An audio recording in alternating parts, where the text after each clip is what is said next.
ఒకవైపు తన అభిమానులతో అల్లు అర్జున్ పెట్టిన మీటింగ్, అభిమానులతో సమావేశంలో ఐకాన్ చేసిన కామెంట్స్ పాన్ ఇండియా వైడ్ గా వైరల్ అవుతుంటే, మరోవైపు బన్నీ నటిస్తున్న న్యూ మూవీ నుంచి వచ్చిన అప్డేట్ అంతకంటే సెన్సేషన్ క్రియేట్ చేస్తోంది. ఎందుకంటే పుష్ప దారిలో రాకా కూడా వెళ్తున్నాడు. రెండు భాగాలుగా కొత్త సినిమాను విడుదల చేయబోతున్నాడు.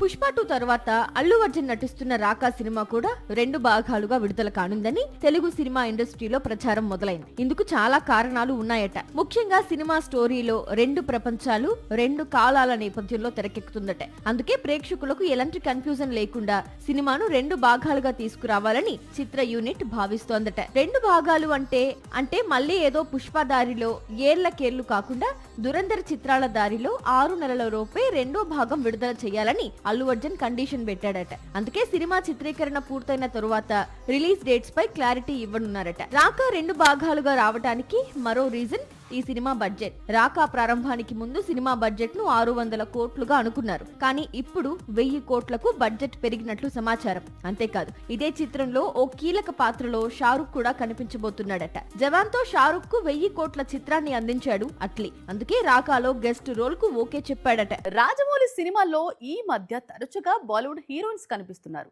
RRR లో ఆలియా భట్, ఇప్పుడు వారణాసిలో ప్రియాంక చోప్రా. అయితే జక్కన్న పెట్టే కండిషన్ ఒక్కటే, అదే తెలుగు డబ్బింగ్. ఆలియా సక్సెస్ఫుల్ గా తెలుగులో డబ్బింగ్ చెప్పి ఇంప్రెస్ చేసింది. ఇప్పుడు దేశీగల్ వంతు వచ్చింది. మరి పీసీ ఏం చేస్తుంది?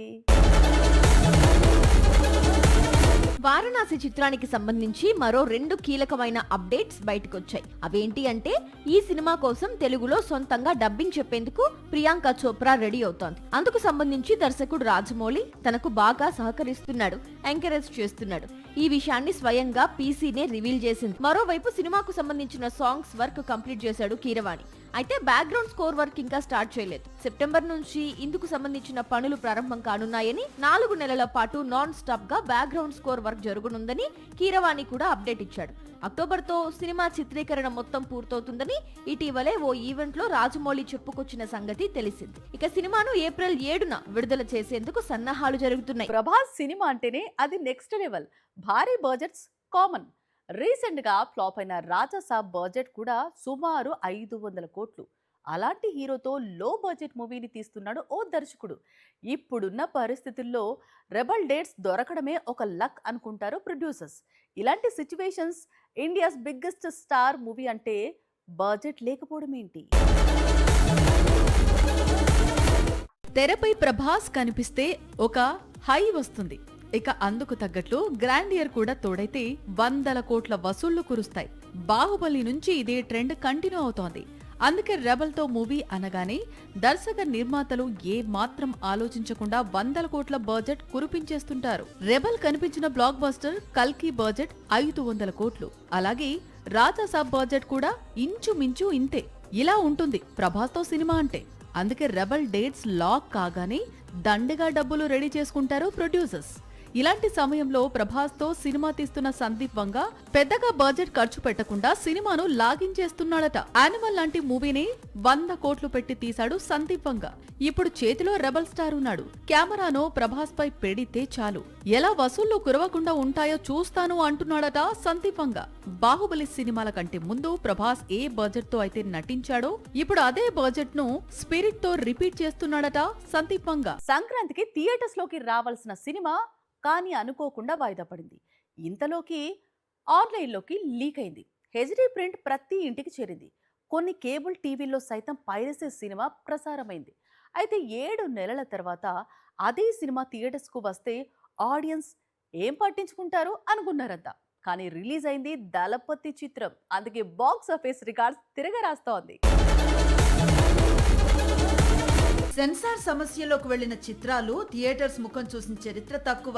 ఒకవేళ థియేటర్ కు వచ్చినా వసూళ్లు రాబట్టడం ఇంకా కష్టం. కానీ తమిళనాడు సీఎం విజయ్ నటించిన చివరి చిత్రం మాత్రం ఈ సెంటిమెంట్స్ అన్నింటినీ బ్రేక్ చేసేసింది. కేవలం విజయ్ స్టార్డమ్ ను ప్రూవ్ చేస్తూ ఏకంగా 300 కోట్ల వైపుకు పరుగులు తీస్తోంది. జూలై 23న ప్రపంచ వ్యాప్తంగా విడుదలైంది జననాయగన్. అసలే పైరసీ బారిన పడింది. విడుదల ఆలస్యం అయింది. అన్నింటికి మించి నెగిటివ్ రివ్యూస్ తెచ్చుకుంది. దళపతి కెరీర్లో చివరి చిత్రం అని తెలియగానే తమిళనాడులో ప్రజలు ఈ సినిమాకు బ్రహ్మరథం పట్టారు. దీంతో కోలీవుడ్ లోనే ఈ చిత్రం 100 కోట్లను రాబట్టింది. వరల్డ్ వైడ్ గా ప్రస్తుతం 250 కోట్ల మార్కును దాటేసింది జననాయక్. తమిళనాడులోనే వరుసగా 9వసారి 100 కోట్ల చిత్రం. ఇది విజయ్ కి మాత్రమే సాధ్యపడిన రికార్డ్. కాలీవుడ్ లో మరే స్టార్ హీరోకు ఇలాంటి రికార్డు లేదు. ఈ స్థాయిలో 100 కోట్ల సినిమాలు లేవు. కేవలం విజయ్ కు మాత్రమే సాధ్యపడిన రికార్డులివి. మొత్తానికి కెరీర్ లో చివరి చిత్రంతో కూడా తనదైన శైలిలో బాక్స్ ఆఫీస్ ని రూల్ చేస్తున్నాడు దళపతి. జననాయకుడు వచ్చిన కోలీవుడ్స్ బిగ్గెస్ట్ బ్లాక్ బస్టర్స్ మాత్రం ఇప్పటికీ కరుప్పు పేరుతోనే ఉంది. మరి ఈ కలెక్షన్స్ ను బీట్ చేసే సినిమా ఎప్పుడొస్తోంది అంటే మళ్ళీ అది కరుప్పు చేతిలోనే ఉంది అంటోంది కోలీవుడ్. ఎందుకంటే ఆగస్టులో ఒక సినిమా, నవంబర్లో మరో చిత్రాన్ని విడుదల చేసేందుకు రెడీ అవుతున్నాడు సూర్య. ఒకే ఏడాది 3 చిత్రాలు. ఈ మధ్య కాలంలో ఇలాంటి రికార్డ్స్ ను షారుఖ్ నెలకొల్పాడు. ఇప్పుడు సేమ్ రికార్డ్ ను సూర్య రిపీట్ చేసేందుకు సిద్ధమవుతున్నాడు. పైగా తన రికార్డ్స్ ను తానే తిరగరాసే పనిలో ఉన్నాడు. మేలో కరుప్పు రిలీజ్ చేసి వరల్డ్ వైడ్ గా 320 కోట్ల మేర కలెక్షన్స్ చూశాడు సూర్య. విజయ్ చివరి చిత్రం జననాయకన్ ఈ సినిమా కలెక్షన్స్ ను అధిగమించే అవకాశాలు కనిపించడం లేదు. దీంతో 2026 కాలీవుడ్స్ బిగ్గెస్ట్ గ్రాసర్ గా కరుప్పు కంటిన్యూ కానుంది. అయితే ఆగస్టులో రిలీజ్ అయ్యే విశ్వనాథ్ అండ్ సన్స్ చిత్రంతో సూర్య తన సినిమా రికార్డ్ ను తానే తిరగరాసే అవకాశాలు కనిపిస్తున్నాయి. అంతేకాదు విశ్వనాథ్ అండ్ సన్స్ తో టార్గెట్ మిస్ అయిన దీపావళికి అంటే నవంబర్ లోనే మరో కొత్త చిత్రం మలయాళ దర్శకుడు జీతు మాధవన్ తెరకెక్కిస్తున్న సినిమాతో కరుప్పు కలెక్షన్స్ క్రాస్ చేసే పనిలో పడ్డాడు సూర్య.